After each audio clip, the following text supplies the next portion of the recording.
তাহলে আমরা এখানে লিখেছি যে চার্লসের সূত্রের গাণিতিক রূপ কি, বা টি ডিগ্রি সেলসিয়াস উষ্ণতা বৃদ্ধি বা হ্রাসের জন্য গ্যাসের কিরকম আয়তন বৃদ্ধি বা হ্রাস পায়। এবার আমরা দেখব যে চার্লসের সূত্রের এই যে ভলিউম, আয়তন আর টেম্পারেচার বা উষ্ণতা টি আর ভি এর সাথে একটা লেখচিত্র, মানে ভি আর টি এর মধ্যে কি সম্পর্ক সেটা আমরা দেখব লেখচিত্রের মাধ্যমে। তাহলে ধরো যদি আমি একটা লেখচিত্রের দুটো অক্ষ আঁকলাম, আমরা জানি এটা হচ্ছে এক্স অক্ষ, এটা ওয়াই অক্ষ।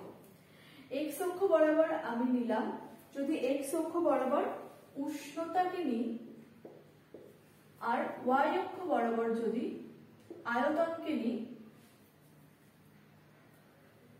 এক্স অক্ষ বরাবর উষ্ণতা আর ওয়াই অক্ষ বরাবর আয়তনকে যদি নিই, এবার আয়তন আর উষ্ণতার মধ্যে যদি আমরা লেখচিত্রটি আঁকি তাহলে তার চিত্রটা কেমন হবে না, এই রকম সরলরৈখিক লেখচিত্র দেখা যাবে।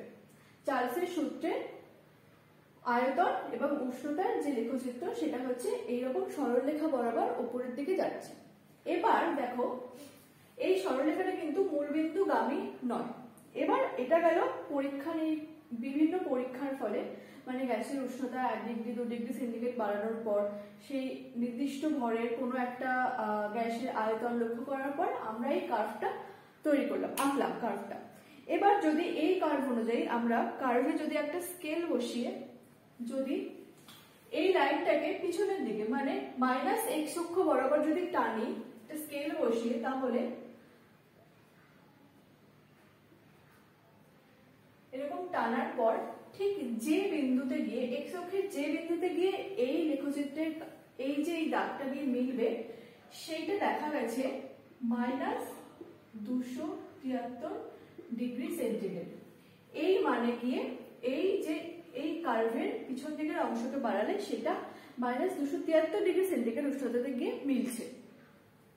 আগেই বলেছিলাম এটা হচ্ছে এক্স অক্ষ বরাবর উষ্ণতা নিয়েছি, এদিকে গেছে উষ্ণতার পজিটিভ ভ্যালুগুলো আর এদিকে যাচ্ছে এক্স অক্ষ বরাবর নেগেটিভ ভ্যালুগুলো। তাই জন্য এই কার্ভের সরলরেখা বরাবর যদি কার্ভের দাগ এই যে সরলরেখাটাকে যদি পিছনের দিকে টানতে থাকি তাহলে সেটা -273 ডিগ্রি সেন্টিগ্রেড উষ্ণতাতে গিয়ে মিলেছে। আরো যদি স্পেসিফিক ভাবে বলতে চাই তাহলে এইটা হচ্ছে -273.15 ডিগ্রি সেন্টিগ্রেড এই উষ্ণতাতে গিয়ে এই কার্ভের এই বিন্দুটা এখানে গিয়ে মিশেছে।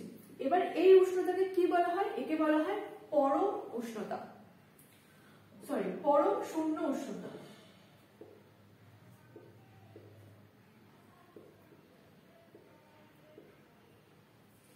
-273.15 ডিগ্রি সেন্টিগ্রেড উষ্ণতাকে বলা হয় পরম শূন্য উষ্ণতা।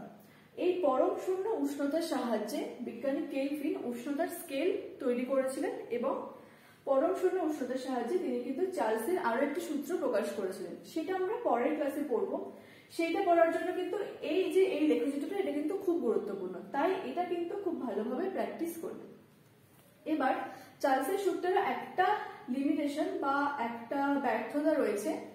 আমরা তো বললাম যে এই ভ্যালুটা আমরা লেখচিত্র থেকে পেয়েছি, এই লেখচিত্র এই যে পরীক্ষারত লেখচিত্র অনুযায়ী কমিয়ে কমিয়ে এই ভ্যালুটা আমরা পেয়েছি পরম শূন্য উষ্ণতা। কিন্তু পরীক্ষা করে দেখা গেছে যে চার্লসের সূত্র অনুসারে যদি কোনো গ্যাসের উষ্ণতা এত ডিগ্রি সেন্টিগ্রেড উষ্ণতা অবধি কমানোর সময় কোনো গ্যাসের উষ্ণতায় এত ডিগ্রি সেন্টিগ্রেড উষ্ণতা নিয়ে আসা পর্যন্ত কোনো গ্যাসই কিন্তু গ্যাসীয় হিসেবে আচরণ করে না, সমস্ত গ্যাসই তার আগেই তরলে রূপান্তরিত হয়ে যায়।